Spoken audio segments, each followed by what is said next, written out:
What's up, guys? In today's video, I want to talk about the MCU's newest character, Taskmaster, who just appeared in the Black Widow movie. You may have heard a lot of people complaining they didn't like the MCU's portrayal of Taskmaster, and honestly, I think their complaints are completely justified. But to really understand why people don't like the MCU's version of Taskmaster, you have to know his comic origins. So in this video, I'll be explaining the history of Taskmaster, and go over why the MCU didn't do this character justice.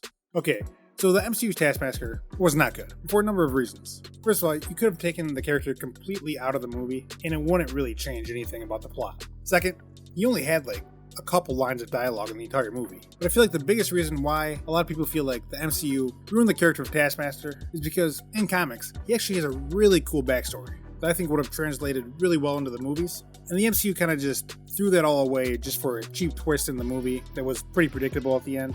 In the comics, he's got one of those Wolverine-like personalities, where he's a tough guy, but he kind of makes funny wisecracks. But I think the best part about Taskmaster is his origin story. So let's take a look at that. Taskmaster first appeared in Avengers 195 in 1980. His real name is Tony Masters, and he was born with photographic reflexes, so he could duplicate the movements of other people just by watching them once. And we already kind of run into a problem that the MCU had with the character. The movie just basically had the suit do everything, and the computer chip in the back. That makes the character a little bit more boring if it's just basically a robot doing everything.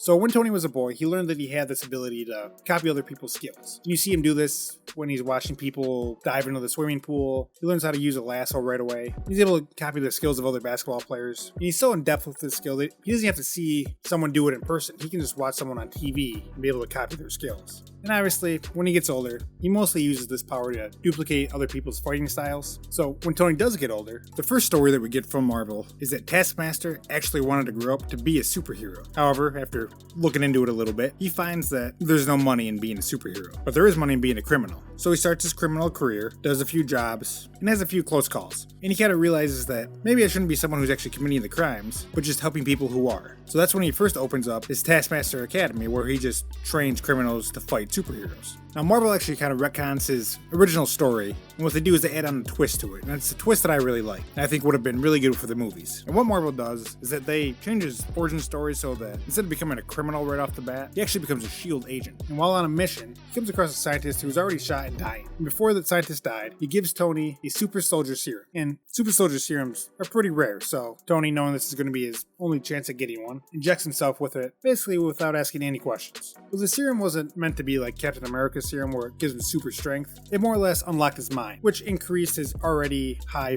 photographic reflexes and increased his agility because he was able to process information coming at him. And for some reason that can only be explained through comics, it actually, for a short time, will double his speed. Because if he watches a video of someone, puts the video in double speed, like fast forwarding it, his body will actually copy the speed of that person going twice as fast. Yeah, it doesn't make a whole lot of sense. So if he watches a video of someone in slow motion, does he become super slow?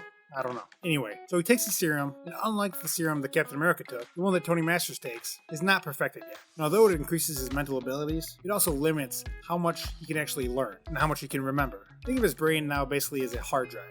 It has a limited amount of space. So if he wants to learn a new fighting style, he has to make room for it by deleting other memories. He doesn't really have a choice in it, it just deletes whatever. And this leads to Tony basically forgetting who he is. And he forgets everything. He forgets that he's a good guy, he forgets he's a SHIELD agent, forgets even who his wife is. So after this, he leaves SHIELD, or just forgets that he works there. And this is when he takes on the persona of Taskmaster, and basically becomes a villain. He then opens the Taskmaster Academy. This is a school that trains criminals, and his first client is a Mexican governor. While he's in Mexico, he goes into a Catholic church. He sees the Lady of Shadows, who's persona of death. His face is just a skeleton, and this is where he gets his skeleton massacre. On top of opening the academy, he also becomes a mercenary and a private instructor. And this is when you actually see him be hired by the US government to train John Walker, who at the time was being trained to be the new Captain America. And to me, this seems like a missed opportunity for the MCU to actually bring in Taskmaster during the Falcon and Winter Soldier show. They could have tied it in the Black Widow movie as well. But what I think makes the character's origins really cool and really interesting is that the character's twist. So since Taskmaster forgets everything, he basically gets a handler. And this handler goes by the name of the Org. And she feeds him information for what his next mercenary job is. And then Taskmaster will basically give her all the information they collected while being with his criminal. And the twist is that it turns out that the Org is actually his wife, Mercedes Masters, who's also a SHIELD agent. So, and after Taskmaster would come back after his mercenary jobs, he would basically give her all the intel on what these criminals were doing. And then she would then report this to SHIELD. So essentially, Taskmaster was a hero, turned villain, but actually a hero the whole time. And he just didn't know it. And it's great because every once in a while, he'll kind of put all the pieces together of who he is, what his old life is, is, and you'll remember that he's actually a good guy, but then he'll learn something new, and you'll forget it all over again. I mean, I just think this would have made a really cool story in the MCU. It's basically someone you never know if they're good or bad because they don't remember either. It's a good concept. This is why I think a lot of people don't like this MCU's version of Taskmaster. It's because they kind of threw away all of that just to squeeze in a popular villain into a movie who didn't even play a big role in that movie at all, and is defeated pretty easily at the end. But that's just my opinion. That's the origins of Taskmaster. And with that, I'm going to wrap up this video. Hope you guys liked it. If you did, make sure you slap that like button. If you want to see more videos like this, make sure you subscribe. And I'll see you guys on the next one. Peace.